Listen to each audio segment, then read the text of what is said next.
Bueno, como yo tengo la clausura, no voy a intervenir mucho más. De lo que sí que debo de decir es que este reconocimiento, que además refleja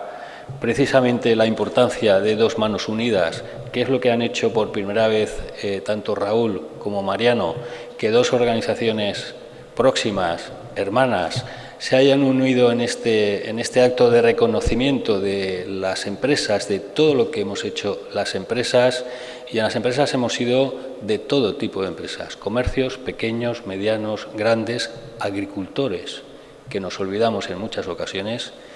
y en este sentido yo creo que hay que recalcar que solo el acto de estas dos manos unidas con las dos asociaciones, ojalá las administraciones públicas, y dejo aparte a los ayuntamientos, fueran capaces de precisamente las administraciones nacional y la autonómica de hacer este símbolo. Muchas gracias.